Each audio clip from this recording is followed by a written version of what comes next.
নমস্কার, শুনছেন সাহিত্যিক প্রবোধ ঘোষের এখানে মৃত্যুর হাওয়া। যদি গল্প পাঠ ভালো লাগে তাহলে শেষের চ্যানেলটাকে সাবস্ক্রাইব করতে ভুলবেন না, আর ভালো লাগলে একটা লাইক অবশ্য দিয়ে যাবেন। আজ শোনাব উপন্যাসের তৃতীয় পর্ব। অন্ধকারে দুজনে অনেকক্ষণ বসে রইলাম। প্রতি মুহূর্তেই আশঙ্কা যে এবার ভয়ঙ্কর কিছু একটা ঘটবে, কিন্তু কিছুই হলো না। এখন এখান থেকে বেরোবো কিভাবে? আমাদের সামনে পেছনে রাশি রাশি অন্ধকার। অন্ধকারে মানুষ যে কত অসহায় হয়ে পড়ে তা বুঝলাম এখন। এক হাত দিয়ে দেয়াল ধরে অন্য হাত সামনের দিকে বাড়িয়ে অন্ধের মতো এগোতে লাগলাম। মাঝে মাঝে মনে হয় যদি কেউ অন্ধকারে হাত ধরে টানে, সেই বিশ্রী হাসির অপেক্ষায় কান দুটো সজাগ হয়ে আছে। সুড়ঙ্গটা এখানে ভীষণ আঁকাবাঁকা, যেন গোলক ধাঁধায় ঘুরছি। হঠাৎ মনে হলো রবিশঙ্কর যেন পাশে নেই। পাগলের মতো দুহাত বাড়িয়ে তাকে খুঁজতে লাগলাম, চিৎকার করলাম। দেয়ালে লেগে কপালটা ফুলে উঠল। না, রবিশঙ্কর নেই। কোথায় গেল সে? অন্ধকারে না জানি আবার কি ঘটল। তারপর মনে হলো সুড়ঙ্গের বাঁকে হয়তো সে অন্য কোনো দিকের পথে চলে গেছে। সেও নিশ্চয় আমাকে খুঁজছে। চিৎকার করতে লাগলাম, শঙ্কর, শঙ্কর! প্রতিধ্বনি ঘুরতে লাগলো। মনে হলো অনেক দূর থেকে যেন সাড়া আসছে। তাকে দাঁড়াতে বলে ছুটলাম। দুজনে ছুটোছুটি করলে আর কোনো উপায় থাকবে না।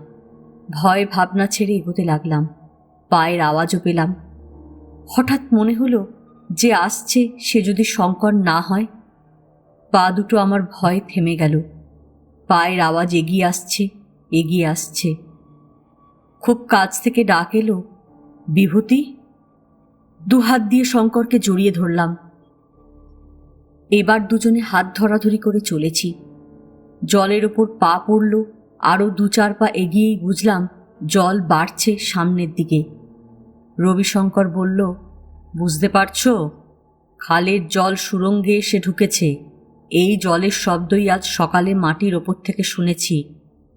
ঠিক কথা, খালেরই জল। রবিশঙ্কর উৎসাহে বলে উঠল, বিভূতি চলো, এই জলে সাঁতার দিয়ে খালে গিয়ে পড়ি। একটু ভাবলাম, বললাম, না, তা সম্ভব নয়। জমি এখানে ঢালু বলেই সামনের দিকে জল ক্রমেই উঁচু হয়ে যাচ্ছে। আরও খানিক এগোলেই দেখবে জল ঠেকেছে সুড়ঙ্গের ছাদে। জলের উপর যে সাঁতার কাটবার জায়গাও পাবে না। খাল কত দূর জানি না, ডুব সাঁতার দিয়েও লাভ হবে না। চলো এদিক থেকে ফিরি। নিরাশ হয়ে দুজনে ফিরলাম। দেয়ালে হাত দিয়ে যেতে যেতে যে একটা ফাঁক পেলাম, এখানে সুড়ঙ্গের আর একটা শাখা বেরিয়েছে। এগিয়ে চললাম এই পথে। পায়ের তলায় জমি আর ঢালু নয়, কোথাও সমান, কোথাও ধীরে ধীরে উঠেছে। অনেক দূর গিয়ে আর সোজা হয়ে দাঁড়ানো গেল না, মাথায় ছাদ ঠেকছে। পথও খুব সরু হয়ে এলো। গুঁড়ি মেরে বুকে হেঁটে আঙুলের জোরে কোনো মতে উঠছি। চলেছি প্রাণের দায় দম বন্ধ করে। মাঝে মাঝে থেমে নিঃশ্বাস নিয়ে আবার উঠি। একবার মনে হলো এই পথের শেষে যদি বেরোবার রাস্তা না থাকে তাহলে ইঁদুরের মতো মরতে হবে। হঠাৎ ওপর থেকে এক ঝলক তাজা হাওয়া এসে চুলে লাগলো। শিরায় শিরায় রক্তের ঢেউ উঠল, আশার ঢেউ। এবার এখান থেকে মুক্তি এলো। আঙুলে ঘাসের ছোঁয়া পেলাম। অতি কষ্টে মাথা তুললাম। অন্ধকারের মধ্যে বাইরের জগতের ম্লান আলোতেও চোখ যেন অন্ধ হয়ে গেল। কারোর মুখে কোনো কথা নেই। পিপাসী চোখ দুটো প্রাণ ভরে আলো পান করতে লাগলো। পাগলের মতো দুহাত তুলে শরীরটাকে গর্তের বাইরে টেনে এনে ঘাসের ওপর উপর হয়ে পড়লাম। একটা চাপা কান্নায় দুজনের শরীর থরথর করে কাঁপতে লাগলো। কত অন্ধকার, কত ভয়, কত মুহূর্তের মৃত্যু পার হয়ে আবার এসেছি আমাদের চেনা পৃথিবীতে। সমস্ত শরীর দিয়ে আলো হাওয়া অনুভব করছি। দুজনে উঠে দাঁড়ালাম। চারদিকে বড় বড় গাছ, ঘন বন, কিন্তু তবু খোলা আকাশ থেকে কত আলো ঝরছে। ঠান্ডা হাওয়ায় শরীর যেন ঝিমিয়ে পড়ল। গাছের পাতার ফাঁক দিয়ে দেখলাম আকাশে চাঁদ প্রায় অস্ত গেছে। ধীরে ধীরে দিনের আলো আসছে। হঠাৎ একটা গাছের ফাঁকে নদীর জল চোখ দুটোকে চমকে দিল। কোথায় এলাম? দু হাত দিয়ে গাছের নিচু ডালগুলো সরিয়ে এসে দাঁড়ালাম স্টিমার ঘাটের রাস্তায়। ভোরের আলোয় দূরে, অনেক দূরে স্টিমারের বাঁশি বাজল। থানার বাংলো থেকে ফিরলাম স্টিমার ঘাটে। কে জানতো আমরা এভাবে আসবো শিলাকে আনতে? রবিশঙ্কর একবার বলল, লোকটা তাহলে ওই সুড়ঙ্গের ভেতর দিয়ে বেরিয়েছিল। চুপ করে থাকলাম। প্রাণ নিয়ে যে বেরোতে পেরেছি এই যথেষ্ট। শিলাকে সবকিছু না বলা পর্যন্ত মনে শান্তি হচ্ছে না। ভবতারণবাবু আমাদের দেখে এগিয়ে এলেন। এই যে আসুন, লাহিড়ী তো শুনলাম আপনাদেরই ওপর সব। হেসে বাধা দিলাম। ভবতারণ আবার আরম্ভ করলেন, এত ভোরে যে স্টিমারের ওপর নজর রাখছেন? কারোর ওপর সন্দেহ আছে নাকি স্যার? জানালাম সন্দেহের কোনো কারণ নেই। একটি পরিচিত মহিলা আসছেন। স্টিমার এলো, এক মুখ হাসি নিয়ে শিলাও নামল। শিবির আবার সম্পূর্ণ হলো। ভবতারণবাবুর সঙ্গে শিলার পরিচয় করিয়ে আমরা সকলে রাজবাড়ির দিকে এগোলাম। পথে যেতে যেতে শিলাকে সব কথা খুলে বললাম।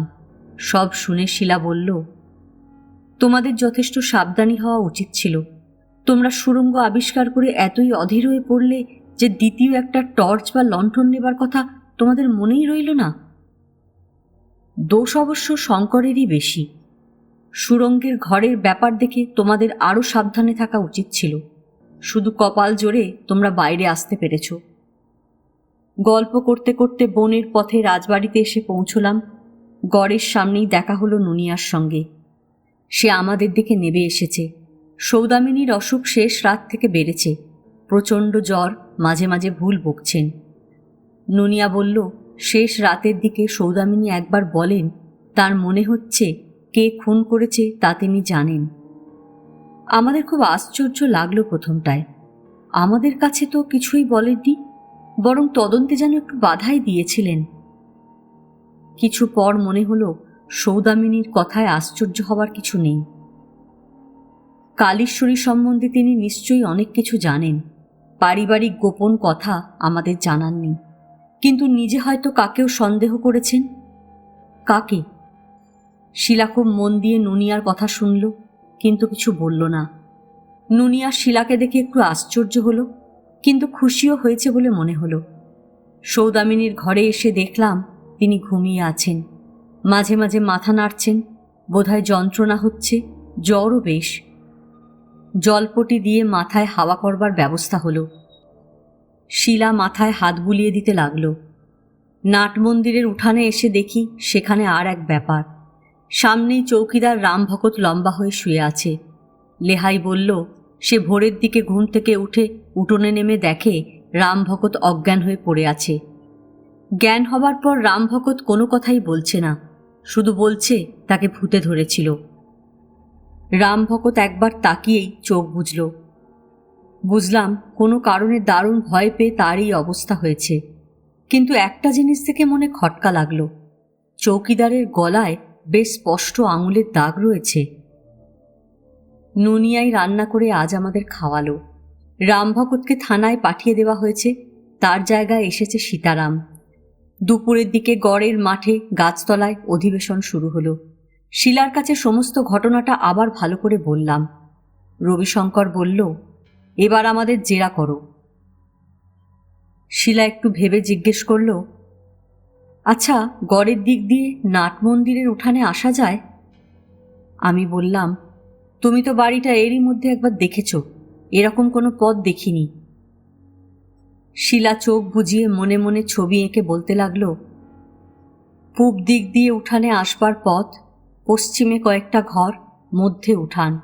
প্রথম ঘরটার প্রায় সামনেই কুয়ো, এখান থেকে লাশ হারিয়ে গেছে।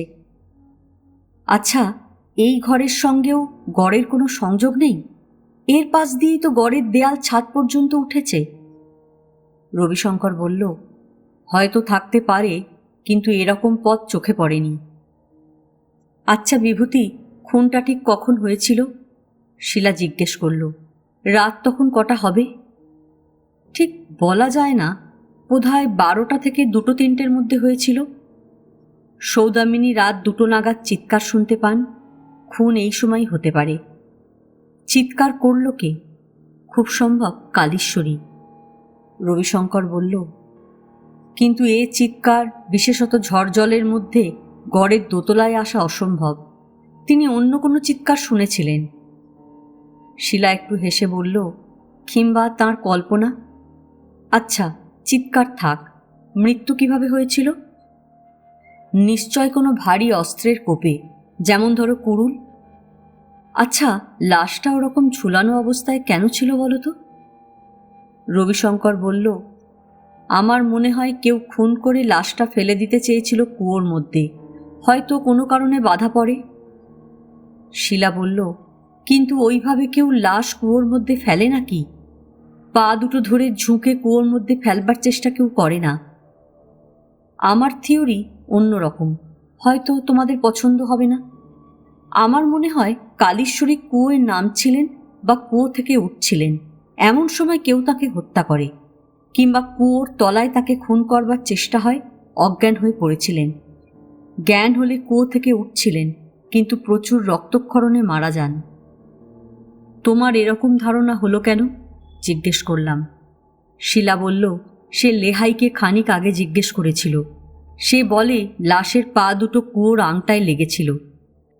আমরা চুপ করে রইলাম। রবিশঙ্কর বলল, কিন্তু শেষের কথাটা আমার পছন্দ হচ্ছে না। ওই রকম ক্ষত পিঠে ও ঘাড়ে নিয়ে কুয়ো থেকে ওঠা যায়? একেবারে অসম্ভব নয়, আমি বললাম। কালীশ্বরীর শরীরে বিলক্ষণ শক্তি ছিল, এ কথা সকলেই বলেছে। আচ্ছা শিলা, কালীশ্বরী বাড়িতে কাকেও রাত্রে থাকতে দিতেন না কেন? এখন বেশ বোঝা যাচ্ছে ওই কুয়ো দিয়ে নিচের সুড়ঙ্গে কোনো গোপন কাজে তিনি যাতায়াত করতেন। নিচে সুড়ঙ্গের ঘরের ব্যাপার দেখে তোমাদের কি মনে হয়? এটা ঠিক যে পেছনের ঘর দিয়ে বাইরে যাওয়া যায়, কিন্তু সে দরজা তোমরা দেখতে পাওনি। আমার মনে হয় এ ঘরে আসবার পথ চলে গেছে খালের দিকে, আরও উঁচুতে। এরকম একটা সুড়ঙ্গ তোমরা দেখেছিলে, যেখানে জল ছিল, বাইরের লোক খাল দিয়ে ঢোকে, কিন্তু কেন? তিনজনে ভাবতে লাগলাম। হঠাৎ রবিশঙ্কর লাফিয়ে উঠল, বুঝেছি, শোনো। আমার বিশ্বাস ওই ঘরে আফিং কোকেনের ঘাঁটি, বাক্সগুলোয় নিশ্চয় ওই সব আছে। বোধহয় ওই চীনেটা পাহারা দেয়। সৌদামিনীও বলেছিলেন খালের নৌকায় অনেক সময় চীনে লোক দেখা যায়। রবিশঙ্করের কথা আমার বেশ পছন্দ হলো।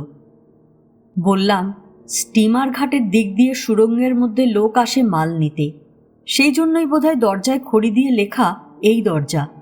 যখন যে লোক আসে তার কাছে চাবি থাকে, সেই তালা খোলে। কি বলো শঙ্কর? ব্যাপারটা এবার স্পষ্ট বোঝা যাচ্ছে। কালীশ্বরী যে ভীষণ প্রকৃতির লোক ছিলেন, তাতে তার সঙ্গে এই দলের, ধরো ব্যবসা ঘটিত সম্পর্ক থাকা মোটেই অসম্ভব নয়। হয়তো কার্ফুও এই দলেই ছিল। কোনো কারণে মনোমালিন্য হয়, হয়তো কালীশ্বরী ভয় দেখান, এরাই তাকে খুন করে, এরাই লাশ লুকিয়ে ফেলে। সৌদামিনী কালীশ্বরীর এই নীচ সংসর্গের কথা জানতেন, সাবধানও করেছিলেন, কোনো ফল হয়নি। খুনের পর তিনি সবই বুঝতে পারেন, কিন্তু পারিবারিক কলঙ্ক লুকোবার জন্য আমাদের কাছে এসব কথা বলেননি। তদন্তেও একটু বাধা দিয়েছিলেন। একেই শরীর অসুস্থ ছিল, তার ওপর এইসব ব্যাপার, এখন শয্যাশায়ী হয়ে পড়েছেন। শঙ্কর, ঠিক ধরেছ। আমার মনে হয় খালের ধারে গিয়ে দেখা যাক কোথায় সুড়ঙ্গের পথ, বরং থানা থেকে চৌকিদার নিয়ে ঢুকে এদের গ্রেপ্তার করা যাক। রবিশঙ্করেরও সেই মত। কিন্তু শিলা বাধা দিল, অত ব্যস্ত হয়েও না, কাল রাতের কথাটা মনে করো। তাছাড়া লোকগুলো ওই ঘরে এখনো না থাকতে পারে। বেশি ব্যস্ততা দেখাতে গিয়ে প্রাণ হারাবে। আর গ্রেপ্তার করবার আইনত তোমাদের কোনো অধিকার নেই, বরং পুলিশে খবর দিতে পারো। কিন্তু লাহিড়ী তো এখানে নেই।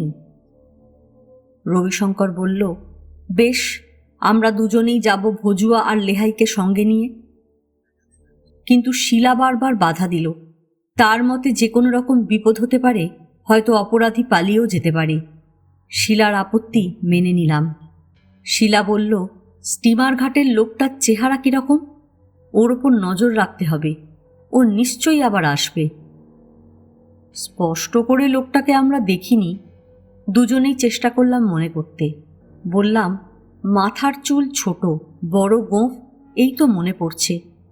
শঙ্কর বলল, লোকটা একটু খোঁড়া, বাঁ পা, শেডটা তার বাঁদিকেই ছিল। বেশ, মনে রেখো, ইচ্ছে করো তো ভবতারণবাবুকেও বলতে পারো এরকম লোকের ওপর নজর রাখতে। বেশি কিছু বলো না, আমার মনে হয় ভবতারণবাবুর কাছ থেকে অনেক খবর পাওয়া যেতে পারে। আচ্ছা শঙ্কর, তুমি না কাগজে কতগুলো খড়ির আঁচড় এঁকে নিয়েছিলে সুড়ঙ্গের দরজা থেকে, কোথায় সেটা? রবিশঙ্কর কাগজটা রেখেছিল হাফ প্যান্টের পকেটে, পরে কাপড় বদলে রেখেছিল শার্টের পকেটে। এখন বেরোলো। আমরা সকলেই কাগজটার ওপর ঝুঁকে পড়লাম। মনে হলো যেন গাছের পাতার ছবি। কোনো সাংকেতিক অর্থ আছে নাকি? রবিশঙ্কর বলল, হয়তো বোঝানো হচ্ছে দরজার সামনের পথ কোনো গাছের তলায় গিয়ে পৌঁছেছে। শিলা হেসে উঠল, তাতে লাভ? সে লোকটা যাকে বোঝানো হচ্ছে সুড়ঙ্গের পথ তো চেনি। আচ্ছা, এর পাশে ঠিক কি লেখা ছিল? এই দরজা। কি ভাষায়? বাংলায়। শিলা আঁচড়গুলোর দিকে তাকিয়ে আবার জিজ্ঞেস করল, শঙ্কর, তুমি ঠিক এঁকেছ তো? রবিশঙ্কর ঘাড় নাড়ল। খানিক পরে শিলা হঠাৎ হেসে উঠল, হারে, এ তো চীনে হরফ। আমরা ভালো করে দেখলাম, ঠিক কথা। বউবাজারে অনেক চীনের দোকানে সাইনবোর্ডে এরকম আঁচড় দেখেছি। শিলা বলল, এখন উপায়? এ তো শুনেছি ভয়ানক ভাষা। হয়তো এখানে এমন কিছু লেখা আছে যা আমাদের জানা বিশেষ দরকার। শঙ্কর একটু ভেবে বলল, তাহলে কলকাতায় যেতে হয়। সুটারকিন স্ট্রিটে আমাদের যে চীনে ভাড়াটে ছিল লাওটুং, তার সঙ্গে দেখা করতে হয়। কিন্তু শিলা ঠিক চীনে হরফ তো? শিলা বলল, তার কোনো সন্দেহ নেই। রবিশঙ্কর বলল, তাহলে সন্ধ্যার স্টিমার এসে রওনা হবে। শিলা আমাকেও যেতে বলল। আমরা আপত্তি করলাম, এরকম জায়গায় তাকে একা রেখে যাওয়া ঠিক হবে না। হয়তো আমাদের অনুপস্থিতিতে সে সুড়ঙ্গে ঢুকবে কিংবা অন্য কোনো বিপদ বাঁধাবে। শিলা কিন্তু শুনল না, বলল, না, বিভূতি যাক। হয়তো চীনে হরফে কোনো গুপ্ত আড্ডার সংকেত দেওয়া আছে, হয়তো কলকাতাতেই তার খোঁজ করতে হবে। তোমাদের একসঙ্গে থাকাই ভালো। আমার জন্য তোমাদের ভাবনা নেই, আমি তোমাদের চেয়ে অনেক বেশি সাবধানী। তাছাড়া ভজুয়া, বইল, লেহাই, নুনিয়া, সীতারাম চৌকিদার, দরকার হলে থানা থেকে আরও 2-1 লোককে আনানো যাবে। ভবতারণবাবু আছেন। ঠিক কথা, ভবতারণবাবুকে একবার আসতে বলো তো। নিশ্চয়ই ভদ্রলোক আসবেন। ওর না ডিটেকটিভ হবার শখ আছে। শিলার কথায় অনিচ্ছা সত্ত্বেও রাজি হতে হলো। বললাম, বেশ, যখন কলকাতায় যাচ্ছি একবার ডক্টর মিত্রের সঙ্গে সৌদামিনীর অসুখ সম্বন্ধে আলোচনা করে আসব। অসুখটা জটিল। ডক্টর মিত্র নার্ভ ব্রেন সংক্রান্ত অসুখের স্পেশালিস্ট। সন্ধ্যার আগেই আমরা বেরিয়ে পড়লাম সকলকে খুব সাবধানে থাকতে বলে। যাবার সময় রবিশঙ্কর বলল, তাহলে খুনের ব্যাপারটা স্পষ্ট বোঝা গেল। শিলা হেসে বলল, এত সহজ? সুড়ঙ্গের মূর্তি, বাঁশির শব্দ, বাক্সের ভেতর সেই ছেলেটা। ফিরে এসো, অনেক কথা আছে। আবার মনটা খারাপ হয়ে গেল। শিলাকে আবার সাবধান করে আমরা চলে এলাম। স্টিমারে এসে দুশ্চিন্তা হতে লাগলো, না জানি আবার কি ঘটে। সকালে একবার দেখেছে, কিন্তু সন্ধ্যার আগেই শিলা আবার ঘুরে দেখে এলো কালীশ্বরীর শোয়ার ঘর, উঠান, কুয়োর ধার, উঠানের ঘর। গড়ের একতলাটাও ভালো করে দেখে সে উঠে এলো উপরের দালানে। থানা থেকে চৌকিদার এসেছিল, সীতারাম লেহাই হলো তার সঙ্গী। রাত্রে তারা থাকবে উঠানের ঘরে, লণ্ঠন ও লাঠি নিয়ে, পালা করে জাগবে আর পাহারা দেবে। শিলা বলে দিল, কুয়োর ওপর তারা যেন নজর রাখে। গড়ের সিঁড়ির দরজা বন্ধ করে সামনের দালানে থাকবে নুনিয়া, পেছনের দালানে ভজুয়া, সৌদামিনীর ঘরে থাকবে শিলা নিজেই। বিকালের দিক থেকে সৌদামিনী একটু ভালো আছেন, দুধ খেয়েছেন। শিলার সঙ্গে তার পরিচয় ও কথা হয়েছে। এই অনাত্মীয়া মেয়েটির মধুর ব্যবহারে সৌদামিনী মুগ্ধ হয়ে গেছেন। সন্ধ্যার পরেই দুর্বল শরীরে সৌদামিনী ঘুমিয়ে পড়লেন। ভজুয়াকে সেখানে রেখে শিলা নেমে এলো রাজবাড়ির পূব দিকে, যেখানে নুনিয়া, লেহাই, কার্ফু থাকে। কার্ফুর ঘর ফাঁকা পড়ে আছে, বিশেষ কিছুই নেই। একটা তক্তাপোষ, একটা ভাঙা টেবিল, একটা বেঞ্চি, কতগুলো কাপড় চোপড়। ঘরের সামনেই খানিকটা ঘাসের জমি, তারপর উঠানে যাবার দরজা। শিলা গেল আবার নাট মন্দিরের উঠানে। ঘরে ঢুকে আবার লণ্ঠনের আলোয় কি যেন দেখতে লাগলো। লোহার দরজাটায় দু একবার ঘা দিল, কান পেতে শুনল। দরজার তলায় দেওয়ালের গা বেশ ভালো করে সে লক্ষ্য করল। নুনিয়া তার রান্নাঘরে মহা উৎসাহে আহারের আয়োজন করছে। শিলা তার অতিথি, তাছাড়া ভজুয়া ও চৌকিদার আছে। শিলার কথায় ও ব্যবহারে তার ভারী ভালো লেগেছে। একটা চৌকি টেনে শিলা তার সঙ্গে গল্প করতে বসে গেল। আচ্ছা নুনিয়া, তোমার দিদি রানী সৌদামিনীর অসুখ কতদিন হয়েছে? নুনিয়া বেশ বাংলা বলে, বলল, 3-4 বছর আগে একবার ফিটের অসুখ হয়েছিল, এখন অসুখ হয়েছে মাসখানেক। খুব বেশি প্রথমে হয়নি, ঘুমের ঘোরে কথা বলতেন, 2-1 বার অজ্ঞান হয়ে গিয়েছিলেন, সেই জন্য রাতে আজকাল আমি তার কাছে থাকি। খুনের রাতেও ছিলে? শিলা জিজ্ঞেস করল। নুনিয়া জানালো, সেদিন খুব ঝড় বৃষ্টি ছিল। দিদি রানী বলেছিলেন বৃষ্টি যদি বাড়ে তাহলে তাকে আসতে হবে না। দিদি রানী লোক খুব ভালো, কিন্তু ছোট বউ রানী কালীশ্বরী ভারী রাগী ছিলেন। গায়ে জোয়ান মরদের মতো জোর ছিল, সকলেই ভয় পেত। একবার একদল বেদেও বেদে নিয়ে এসে বনের ভেতর তাঁবু ফেলে, তাদের একটি ছোট মেয়ে হারিয়ে যায়। কার্ফুকে সন্দেহ করে তারা রাজবাড়ি চড়াও করে, কিন্তু বউরানী একাই চাবুক মেরে তাদের হটিয়ে দিয়েছিলেন। কার্ফুকে তিনি খুব পছন্দ করতেন। কেন?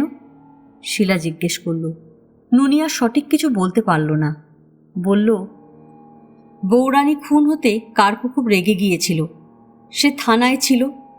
নুনিয়া উঠছিল গড়ের সিঁড়ি দিয়ে। সে দেখে কার্ফু নেমে আসছে রাগে গজগজ করতে করতে। বোধহয় দিদি রানীর সঙ্গে তদন্তের ব্যাপার নিয়ে তর্ক করছিল। শিলা আশ্চর্য হল। কার্ফু সৌদামিনীর সঙ্গে দেখা করেছিল একথা সে শোনেনি। বিভূতিরাও নিশ্চয় জানে না। নুনিয়ার সঙ্গে এমন আলাপ জমিয়ে কেউ বোধহয় গল্প করেনি। সে আপন মনে কথা বলতে লাগল। আচ্ছা নুনিয়া, তোমার বউরানী রাত্রে কাকেও বাড়িতে থাকতে দিতেন না কেন জানো? নুনিয়া ঠিক বলতে পারল না। একটু ভেবে সে বলল, কার্ফু একবার খুব মাতাল হয়ে লেহায়ের কাছে বলেছিল বউরানী নাকি কখনো কখনো সারা রাত পুজো করেন। শিলা মন দিয়ে শুনল। তোমার বউরানীর সঙ্গে দিদিরানীর খুব ভাব ছিল? নুনিয়া বলল, ভাব মোটেই ছিল না। বউরানী প্রায় ঝগড়া করতেন, কিন্তু 2-3 মাস থেকে দুজনের মধ্যে অনেকটা ভাব হয়েছিল। এমনকি দিদিরানী 3-4 দিন রাতে বউরানীর কাছে ছিলেন। শিলা আবার আশ্চর্য হল। হঠাৎ দুজনের বিরোধ মিটে গেল কি করে? নুনিয়া আপন মনেই অনেক কথা বলে চলল। তার বিশ্বাস, রাজবাড়িতে সাপ লেগেছে, দিদিরানীও বাঁচবেন না। তাহলে এ বাড়ির সঙ্গে তাদের সম্পর্ক ঘুচে যায়, সে দেশে চলে যাবে। দিদিরানীর কে এক দুঃসম্পর্কে আত্মীয় হবে এই বাড়ির মালিক। হঠাৎ কি ভেবে শিলা বলল, নুনিয়া, তুমি নাট মন্দিরের উঠানে বা বাড়ির ভেতরে কখনো বাঁশির শব্দ শুনেছিলে? নুনিয়া চমকে শিলার দিকে তাকালো। তুমি কি করে জানলে দিদি? একটু থেমে সে বলল, লেহাইও এই শব্দ শুনেছে। আওয়াজটা যেন কুয়ো থেকে ওঠে। লেহাই এ কথা কার্ফুর কাছে বলতে কার্ফু ভয়ানক রেগে গিয়েছিল। কার্ফুর লোক ভারী খারাপ। নুনিয়ার ধারণা এ বাড়িতে ভূত আছে। ভূতই বউরানীকে খুন করেছে, কার্ফুকেও খুন করেছে। নুনিয়া উনুনের ধারে বসে রুটি সেঁকছে। শিলা ভাবতে লাগল, কে বাঁশি বাজায়, কে রাম ভকতের গলা চেপে ধরেছিল, সুরঙ্গে বিভূতিরা কাকে দেখল? এরা কি একই লোক? ঘড়ির আঁচড়ের সংকেত থেকে কি এসব সমস্যা বোঝা যাবে? কি যেন মনে হলো। শিলা জিজ্ঞেস করল, নুনিয়া, তোমার দিদি রানী খাট থেকে পড়ে অজ্ঞান হয়ে গেছিলেন তো? তোমাকে ডাকেননি? নুনিয়া বলল, হয়তো তিনি ডেকেছিলেন, কিন্তু তার ঘুম বড় বেশি, শুনতে পাইনি। কাল রাতে বাবুরা তাকে সজাগ থাকতে বলেছিলেন, কিন্তু তবু সে ঘুমিয়ে পড়ে। কাল অবশ্য ঘুম খুব গভীর হয়নি। একবার জেগে তার মনে হয়েছিল ঘর যেন অন্ধকার। হয়তো চোখ বুজিয়েছিল। শিলা খুব মন দিয়ে কথাগুলো শুনল। আবার জিজ্ঞেস করল, অজ্ঞান হয়ে দিদি রানী কোথায় পড়েছিলেন? নুনিয়া বুঝিয়ে দিল, খাট থেকে একটু দূরে সৌদামিনী উপুর হয়ে শুয়েছিলেন, পা দুটি পেছনের দরজার দিকে, মাথাটি খাটের দিকে। পড়ে গিয়ে মাথায় চোট লেগেছিল, হাত ছড়ে গিয়েছিল। শিলা ভাবছে, চিন্তাগুলো যেন এলোমেলো হয়ে আসছে। সারাদিন আজ আকাশ বেশ পরিষ্কার ছিল। কিন্তু রাতে মেঘ এলো। আহারাদির পর গড়ের দোতলায় শিলা, ভজুয়া ও নুনিয়া যখন সমবেত হলো, তখন বৃষ্টিও শুরু হয়েছে। রাত যত বাড়তে লাগলো, হাওয়ার জোরও বাড়ল। সৌদামিনী ঘুমিয়ে আছেন। শিলা গায়ে হাত দিয়ে দেখল জ্বর প্রায় নেই। ঘরের কোণে লণ্ঠনটা কমিয়ে বসানো আছে। নুনিয়া ও ভজুয়াকে ঘুমোতে বলে শিলা ইজি চেয়ারে বসে রইল। কি হবে? কি করে এই সর্বনেশের রহস্যের শেষ হবে? একটা ভয়ানক সন্দেহ শিলার মনে ধোঁয়ার মতো জমে উঠল। মনে হলো সে যেন অনেকটা আন্দাজ করতে পারছে, কিন্তু তার সন্দেহ যদি সত্যি হয় তাহলে কি ভয়ানক ব্যাপার। রাত অনেক হয়েছে, ঘর নিস্তব্ধ, সকলে ঘুমোচ্ছে। শিলার কিন্তু ঘুম এলো না। কোথায় যেন গোঙানির শব্দ হচ্ছে, বোধহয় কোনো পাখির ডাক। শিলার বুকটা একবার কেঁপে উঠল। হঠাৎ কিভাবে মনে জোর করে টর্চটা হাতে নিয়ে এসে পেছনের দালানে চলে গেল। টর্চের আলো ফেলে শিলা এগোতে লাগল। একবার ভাবল ভজুয়াকে ডাকে, আবার এগিয়ে গেল। বাঁ দিকে ঘরের পর ঘর চলে গেছে উত্তর দিকে। ডান দিকে কয়েকটা জানলা, নিচে সৌদামিনীর উঠান। উঁচু দরজাগুলোয় পুরো ধুলো জমে আছে, ঘরগুলো ব্যবহার হয় না। এই অংশের শেষে ছাতে উঠবার সিঁড়ি। সিঁড়িটা কাঠের, 3 দিকেই দেওয়াল।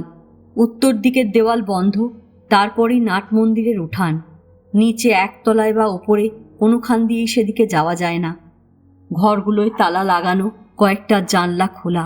টর্চের আলোয় কিছুই চোখে পড়ল না। শিলা সিঁড়ি দিয়ে উঠতে লাগলো।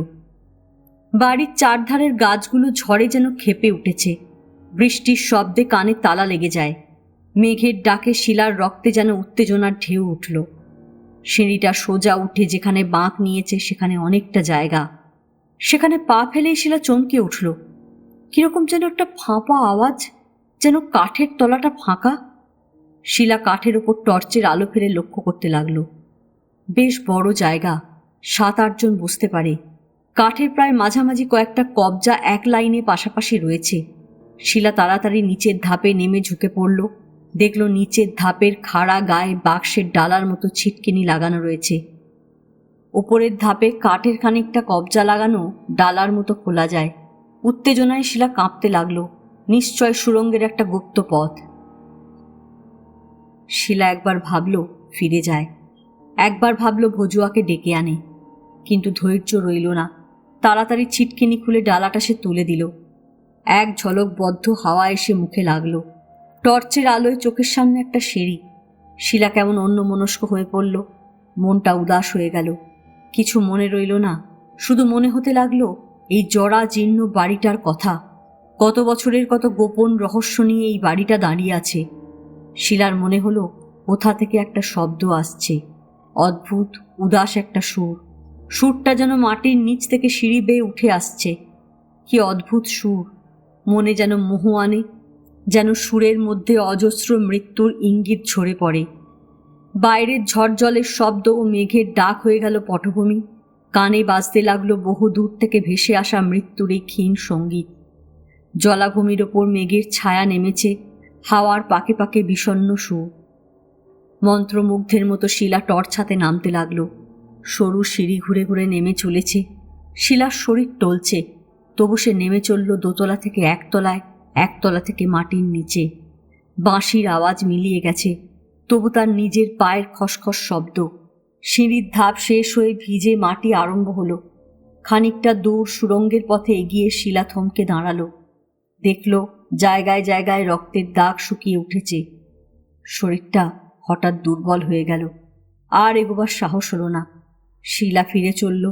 মনে হলো পেছনে অনেক দূরে কার যেন পায়ের শব্দ। ভয় শিলার শরীর হিম হয়ে এলো। তারপরেই সে যন্ত্রের মতো সিঁড়ির দিকে ছুটল। পেছনে পায়ের শব্দ ছুটে আসছে। পাগলের মতো শিলা সিঁড়ি দিয়ে ওপরে উঠতে আরম্ভ করলো। পালাতে হবে, পালাতে হবে, পেছনে তাকাবার সময় নেই।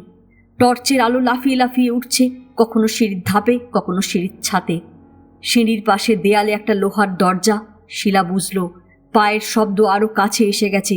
নিচ থেকে একটা হিংস্র নিঃশ্বাসের আওয়াজ আসছে।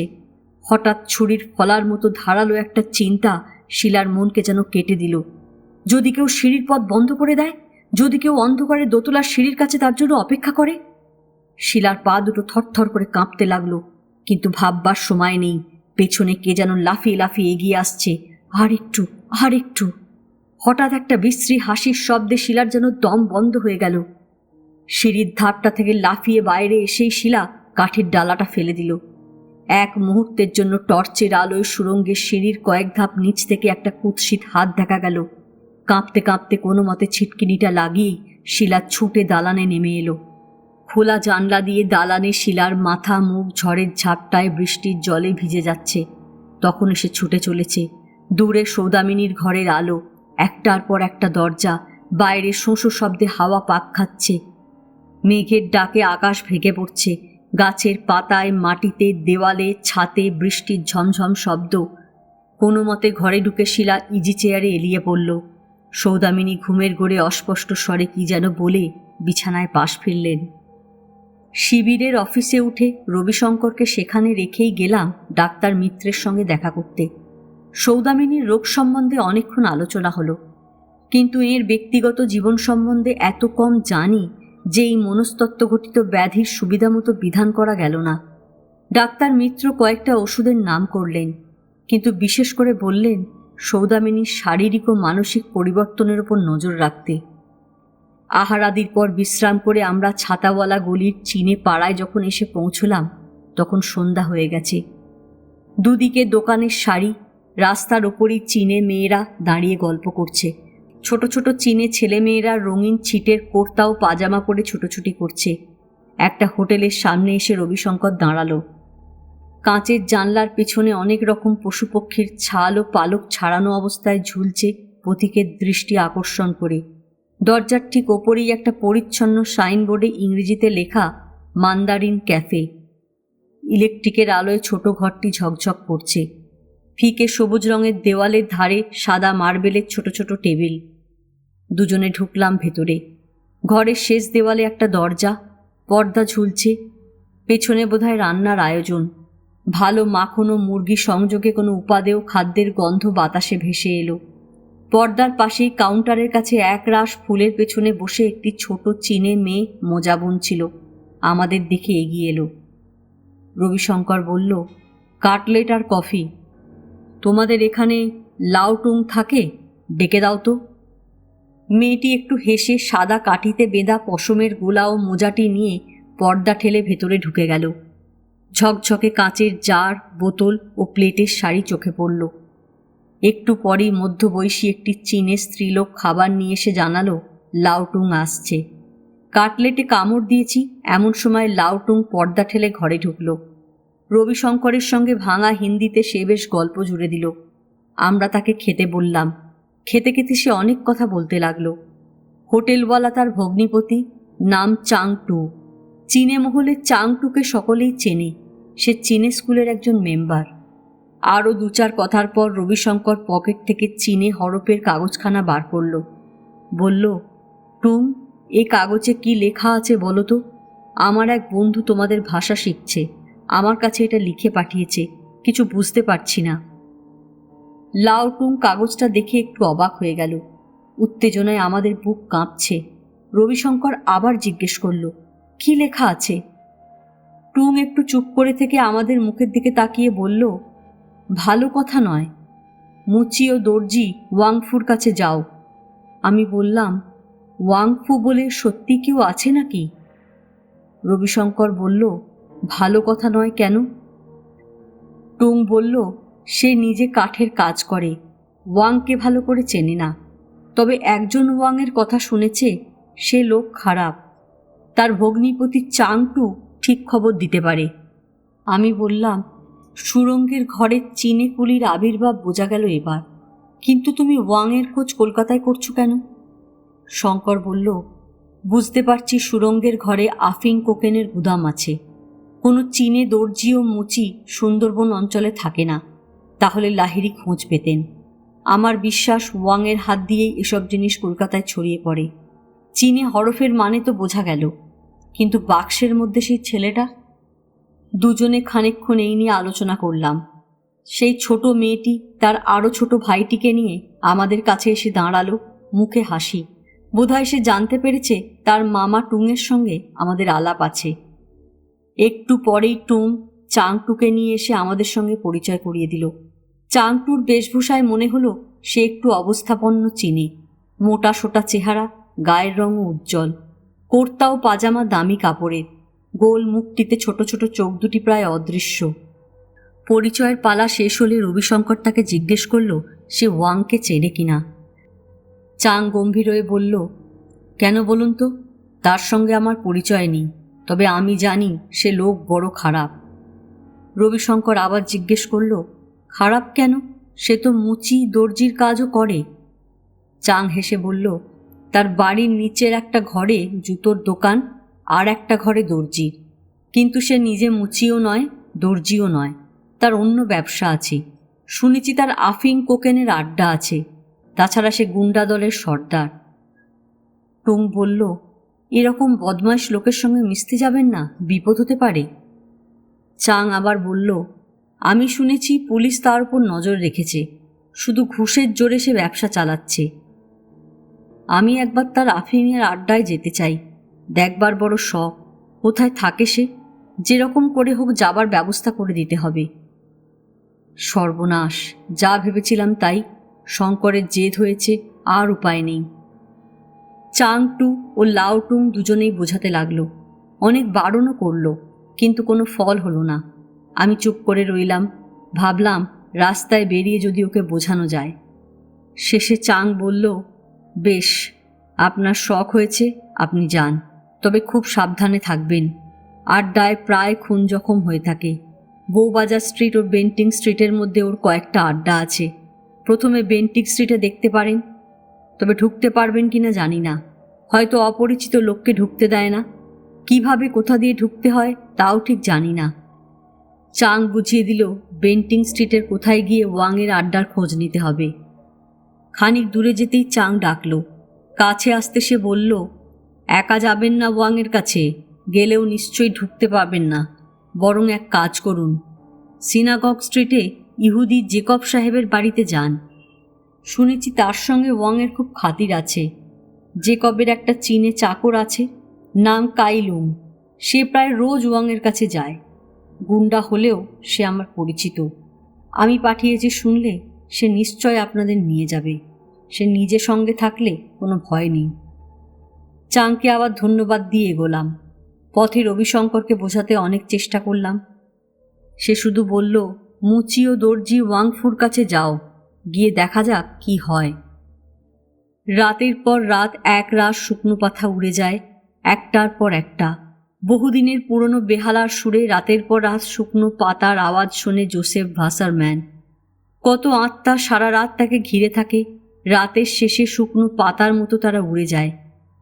জেরুজালেম, বেহালার সুরে ভাসারম্যান ডাকে, জেরুজালেম। এই পবিত্র ভূমি তার স্বপ্নের আদেশ। সন্ধ্যার আহার শেষ করে সরু কাঠের সিঁড়ি বেয়ে ভাসারম্যান যখন নিজের ছোট ঘরটিতে আসে, তখনই তার মনে শান্তি নামে। টেবিলের উপর একটি বড় মোমবাতি সে অন্ধকারেই হাতড়ে হাতড়ে জ্বালে। মোমবাতির সোনালি আলো জ্বলে আর কাঁপে। দেয়ালে দেয়ালে ছায়া নাচে। শহরের অনেক ওপরে চিলেকোঠার মধ্যে বসে ভাসারম্যান ডাকে, হে প্রভু এলোহিম, মুক্তি আনো, সময়ের কারাগার থেকে ঊর্ধ্বে ওঠো। পাড়ার ইহুদিরা বলে, অন্ধ পাগল জোসেফ ভবিষ্যৎ দেখতে পায়। সোনালি আলোয় ভাসারম্যানের মুখে নামে একটি গভীর প্রশান্তি, একটি পরম অপেক্ষার ভাব। ধর্মগ্রন্থ টালমার্ট থেকে ভাসারম্যান ঈশ্বরের বাণী উচ্চারণ করে যায়, আর তার চারধারে অশরীরী আকাশচারী আত্মারা ঘিরে বসে। হে প্রভু এলোহিম, এলোহিম, জেরুজালেমের স্বপ্ন সফল করো। ভাঙো মাংসের প্রাচীর, বন্দি মানবকে নিয়ে চলো তোমার জ্যোতির্ময় শূন্যের জগতে। জোসেফের ভাই জেকব। জেকব কিন্তু পাকা ব্যবসাদার, শাইলকের বংশধর। সিনাগগ স্ট্রিটে তার বাড়ি রাস্তা থেকে ছোট দেখায়, কিন্তু পেছনে সরু লম্বা। নিচে বাইরের ঘরগুলোয় দোকান করেছে মুসলমানেরা। পাশে সরু একটা দরজা, লম্বা গলির পথ চলে গেছে পেছনের উঠানে। পথের দুধারে শুধু প্যাকিং কেস আর খড়ের গাদা। উঠানে বসে লণ্ঠনের আলোয় কাইলুং একটা বাক্স খুলছিল। এমন সময় আমরা গিয়ে হাজির হলাম। রবিশঙ্কর চাংটুর কথা বলে ওয়াংয়ের আড্ডায় যেতে চাইল। লুং বলল, একটু পরেই সে জেকব সাহেবের কাছ থেকে একটা চিঠি নিয়ে ওয়াংয়ের কাছে যাবে। আমাদেরও সঙ্গে নিয়ে যাবে। কাই লুর সঙ্গে যখন ওয়াংফুর বাড়ির কাছে এসে পৌঁছলাম তখন রাত প্রায় 10টা। পেন্টিক স্ট্রিটের কাছে একটা সরু গলিতে ঘোরাঘুরি করে একটা পুরনো ভাঙা বাড়ির সামনে এলাম। এই বাড়ির মধ্যে যাবার একটা সরু পথ, দুপাশে দুটি দোকান, প্রকাণ্ড বাড়ির পেছন একটা বিশ্রী রকমের ভাঙা, এর সঙ্গে লাগানো আর একটা ভাঙা বাড়ি। জনপ্রাণী নেই, চারিদিক অন্ধকার। ঘর থেকে ঘরে সিঁড়ি দিয়ে উঠে আবার নামে। বহু আবর্জনা ও ধুলোর গাদার ওপর পা ফেলে টর্চের আলোয় একটা দরজার সামনে আমরা এসে দাঁড়ালাম। কাই লুং একটু মুচকি হেসে বলল, আফিম না কোকেন? রবিশঙ্কর তাড়াতাড়ি উত্তর দিল, আফিম। বুঝলাম, লুং মনে করেছে আমরা নেশাখোর। লুং দরজায় ধাক্কা দিতেই দরজা ফাঁক করে একটি চীনে মুখ বাড়ালো। লুং তাকে চীনে ভাষায় কি যেন বলল। তারপরেই আমরা ভেতরে ঢুকলাম। রবিশঙ্কর জিজ্ঞেস করল, লুং চীনে ভাষায় কি বলল? সে ভাঙা দাঁতগুলো বার করে হেসে বলল, ওয়াংফুর কাছে যাও। আমরা স্তম্ভিত হয়ে গেলাম। এই কথাই তো সুড়ঙ্গের দরজায় লেখা ছিল। সামনে একটা লম্বা নিচু ঘর, সিলিং থেকে কয়েকটা লণ্ঠন ঝুলছে। মিটমিটে আলোয় নানা জাতের কয়েকটা লোক টেবিলে কলাই করা থালায় ভাত আর মাংস নিয়ে বসেছে। লুংয়ের পেছনে এ ঘর পেরিয়ে আমরা আর একটা ঘরে এলাম। পর্দা ঠেলে তার পাশের ঘরে এসে দেখি চারদিকে প্রায় একেবারে অন্ধকার। ঘরের কোণে ছোট একটা লণ্ঠন বসানো আছে। সমস্ত জানালা বন্ধ, পাশের দিকে একটা দরজা খোলা।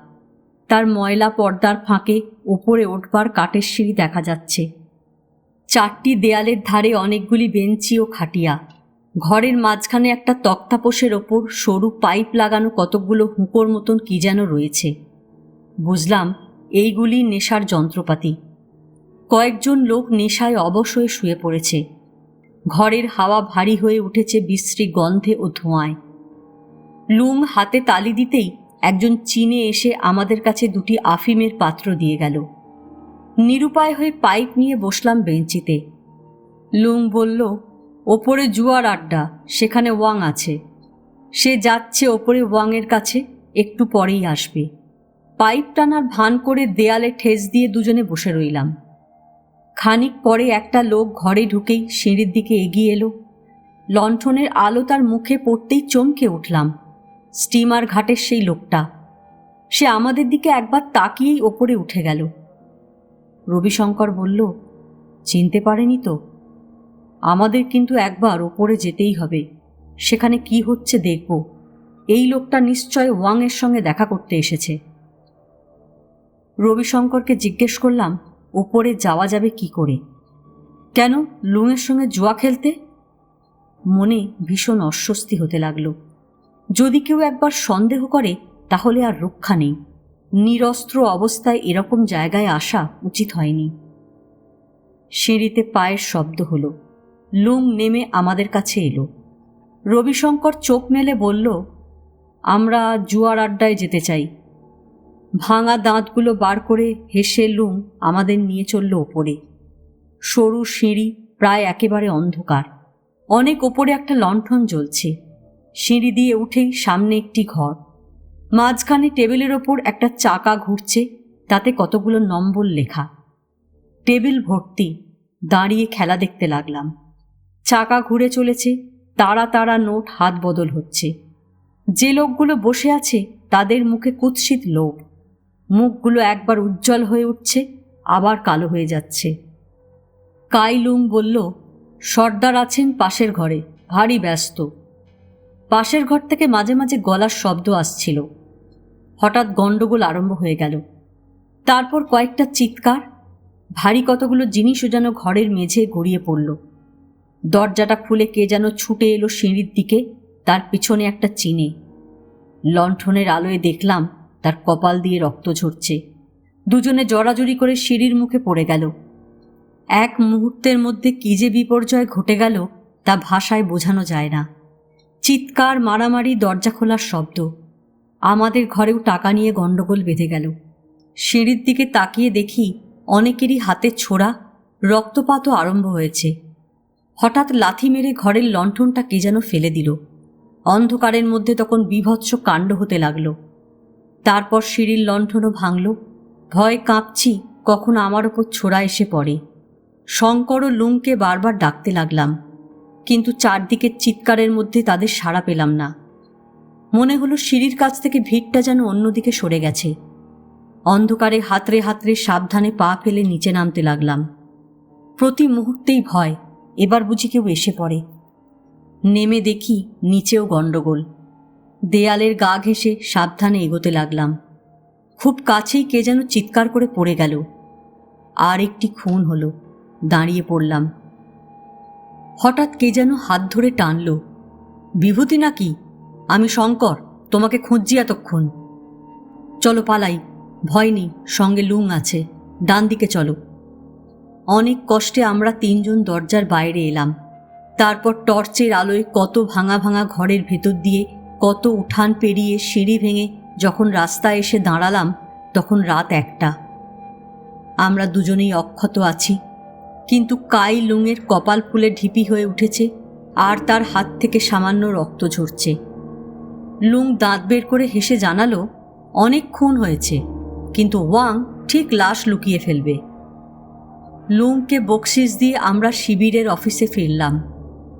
আমি বললাম, অমরবাবুকে খবর দেওয়া দরকার এই আড্ডার সম্বন্ধে। পুলিশ বেন্ট্রিক স্ট্রিটের বাড়ির খোঁজ পেলেই যেরকম করেই হোক নিশ্চয়ই এই আড্ডাকে ধরতে পারবে। তাছাড়া সুরঙ্গের ঘরেও অনেক কিছু বেরোবে। শঙ্কর বলল, আমরা কালই চলে যাব। যাবার আগে অমরবাবুর কাছে যাতে খবর পৌঁছয়, পুলিশ অফিসে সে ব্যবস্থা করে যেতে হবে। আজ এ পর্যন্ত। উপন্যাসের 4র্থ পর্ব নিয়ে অন্যদিন আসব। গল্প পাঠ ভালো লাগলে লাইক, শেয়ার, কমেন্টস করতে ভুলবেন না। এখনও যারা আমার চ্যানেলটা সাবস্ক্রাইব করেননি তাদের সকলের কাছে অনুরোধ রইল, প্লিজ আমার চ্যানেলটা সাবস্ক্রাইব করে নেবেন। পাশে যে বেল নোটিফিকেশনটা আছে সেটা অবশ্যই প্রেস করে দেবেন। আজকের মতন নমস্কার।